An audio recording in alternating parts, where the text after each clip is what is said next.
Comme nous sommes l'école, ça, c'est une école qui non seulement a commencé le travail en 1994 avec organisation communautaire, côté pour nous apprendre et organiser nous pour nous nettoyer quartier. Nous c'était objectif par nous nous fait commencer. I started this school in 1994 as a community project to help clean out the neighborhood. That was my initial goal, objective. Non, c'est pas l'école nous commencé le travail avec organisation pour tout le monde qui est dans la zone apprendre nettoyer quartier.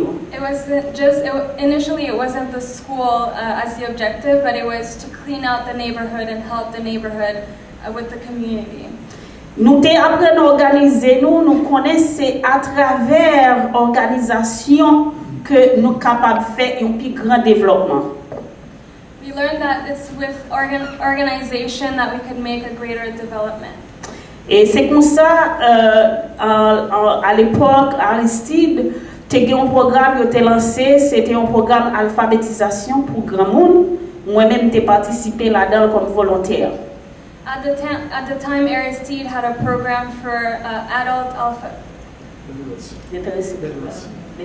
literacy program, and I took part of this program. Et raison de participer, maman, papa n'a pas de chance là yo te ti moun bio dans l'école. The reason that I participated was because when I was younger, my father and my mother did not have the means to help me with that. Et puisque yo pas à l'école, mais yo fait un pile effort pour te mettre dans l'école, quoi que nous pas ton parents qui te parents nous pas grand pile moyen, mais yo te fait un pile effort pour envoyer nous l'école. Even though they didn't have a lot of means, they made a lot of effort to send us to school. Et moi me te dit bon faut on ka aider l'autre grand monde pour apprendre lire et écrire. And I thought to myself that I should make effort to help other adults learn how to read and how to write. M'pas aller dans programme sans raison. M'allé pour un but bien déterminé. I did not go into the literacy program with no reason. I went with a well-determined reason.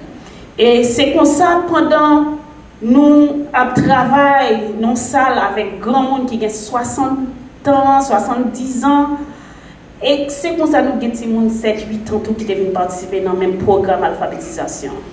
We had adults who were 60, 70 years old, along with children who were 5 to 7 years old, all participating in this literacy program. C'était difficile pour moi pour être capable d'enseigner petit monde 7 ans, 8 ans à grand monde 60 ans, 70 ans dans une seule salle. It was very hard for me to teach both young children 5 to 8 and older adults 60 to 7 years old in the same classroom.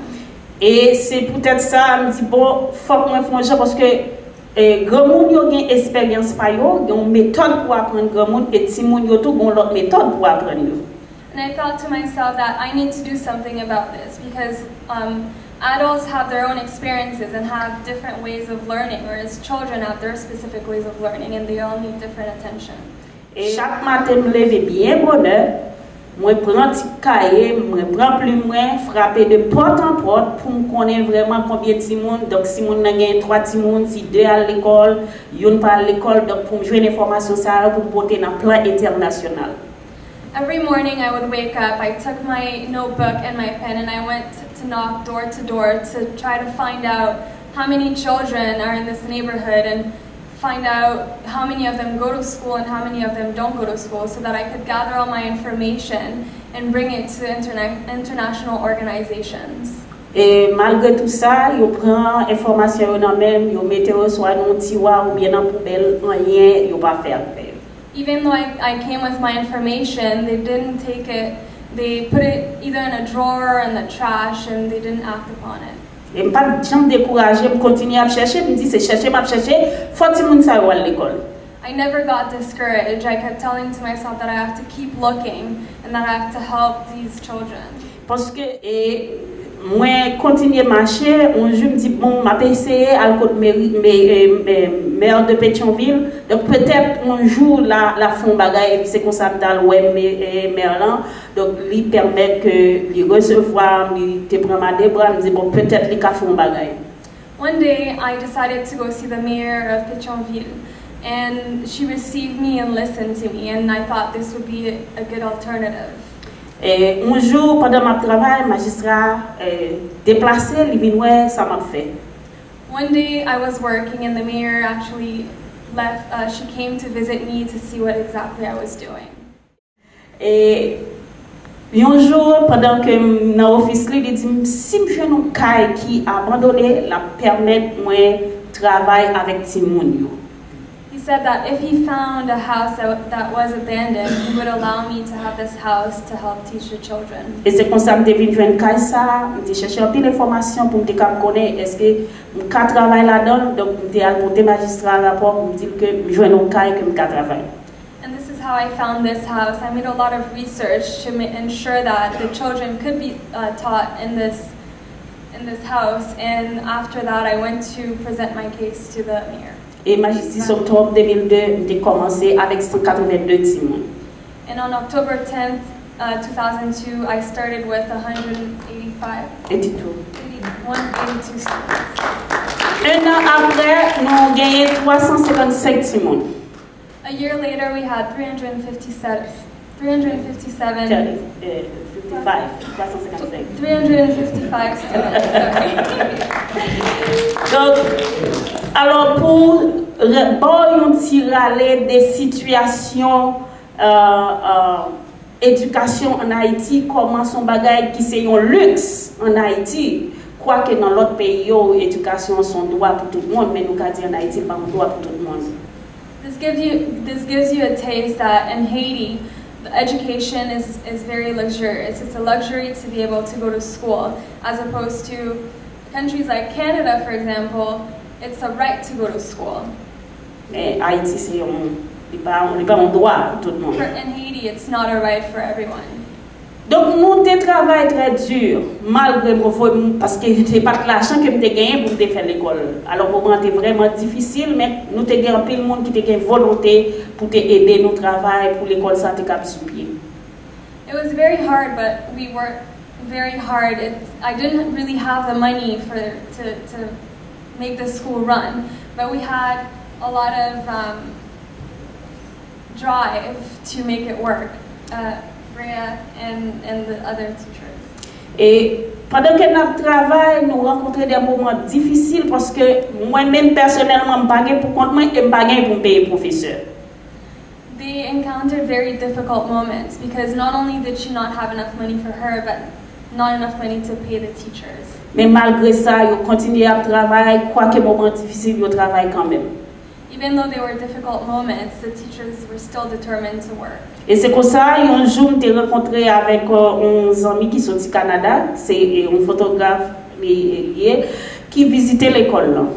That's when one day I met with a friend who's from Canada, a photographer, who visited the school. Et c'est pour ça, Darren, tu as contact avec elle, et puis un jour, il te dit que je suis un monde qui est capable d'aider pour payer le professeur. And that's how Darren kept in touch with her and told her that he would find someone to help her pay the teachers. Et Ryan avec papa, il a fait le déplacement pour aller en Haïti.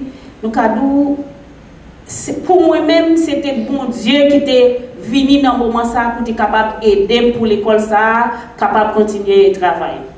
When Ryan and his dad visited Haiti and visited the school, it was like God came and at that time to help us. Et ils permettent de payer le professeur et nous mettons un programme pour que nous soyons capables de faire une place chaque jour. And that helped us pay the teachers and also set up the hot meal program. Et je dis, profitez de moment ça pour me remercier nous en pile parce que nous connaissons nous toutes là gagner contribution nous dans le développement ça qu'a fait en Haïti. And today I thank all of you for your help because all of your help helps with the development that's currently taking place in Haiti. 12 janvier, moi-même, dit c'était un jour nous-mêmes, peuple haïtien, pas de droit jamais oublier dans la vie nous. January 12th, 2010 is a day that the Haitian population will never forget. Et l'arrivée dans l'école là, ti moun matin au finale, l'autre ti moun yo vini et nous commencer travailler avec ti moun yo. Et puis c'est comme si m'gon idée qui dit pas quitter ti moun yo rester jusqu'à 5 heures. When I got to the school, the children who learn in the morning had already left and it was the afternoon kids. But an idea told me that I shouldn't let the kids stay till 5 that day. Et demandé moun qui responsable là pour qu'avoyer ti moun yo aller à 4h30. And I asked all the teachers to let the kids go at 4 that day. Et chaque jour nous finissons à 5 heures. And every day we finish at 5.